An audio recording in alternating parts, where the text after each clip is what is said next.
আচ্ছা, আজকে এখন আমরা আছি শ্রীভূমি স্পোর্টিং ক্লাবে।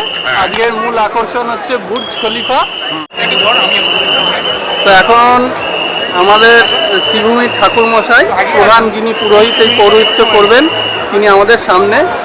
উনি এইবারের পুজোর থিম সম্পর্কে বা পুজো সম্পর্কে সামান্য কিছু তথ্য আমাদের দেবেন। এই থিমটা বিগত 6 মাস আগে আমাদের ক্লাবের যে সভাপতি, উনি এই থিমটাকে চিন্তা করেছিলেন।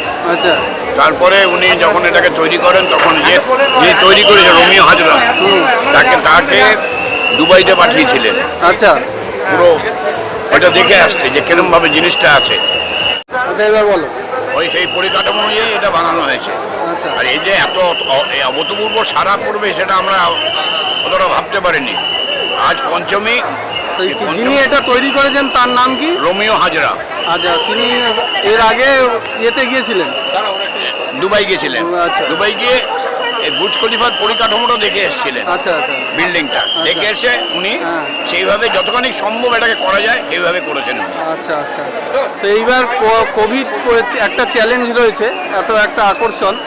তো এই কোভিড পরিস্থিতিতে কিভাবে ক্লাব ম্যানেজ করছে? ক্লাব মাঝে প্রচুর সিকিউরিটি দিয়েছে, পুলিশ দিয়েছেন। ক্লাবের ভিতরে ঢোকা নিষেধ। আচ্ছা, আপনার যা কিছু করবেন বাইরে থেকে দেখবেন। দেখে মেইন আকর্ষণ হয়ে গেছে প্রতিমা থেকে প্যান্ডেলের। আচ্ছা আচ্ছা। আপনি এখানে কত বছর? 18 বছর হলো এই নিয়ে। তো এটা কততম পুজো চলছে? এটা হচ্ছে প্রাক সুবর্ণ জয়ন্তী। সামনের বছর আমাদের গোল্ডেন জুবলি। আচ্ছা, খুব ভালো লাগলো। আর পুজো সম্পর্কে একটু কিছু বলবেন? প্রতিমা সম্পর্কে? প্রতিমা করে এখানে প্রদীপ রুদ্র পাল। আচ্ছা, উনি প্রতিমা করেন। সাবিকে আমাদের প্রতিমা। আচ্ছা, সেই প্রতিমা উনি তৈরি করেন। আচ্ছা, সেখান থেকে এখানে পুজোটা আমরা 8 তারিখ থেকে প্রপারলি ভিড় শুরু হয়েছে। আচ্ছা, আমরা এখানে একটা সুন্দর ঝাড়বাতি দেখতে পাচ্ছি। হ্যাঁ, তো এটা সম্পর্কে? এটা চন্দননগরের থেকে আছে। আর প্রতিমা মায়ের গায়ের যে এটা সেনকো দিয়েছে।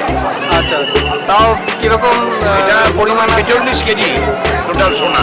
আচ্ছা, অ্যামাউন্টটা আমি বলতে পারবো না, তবে 46 কেজি সোনা।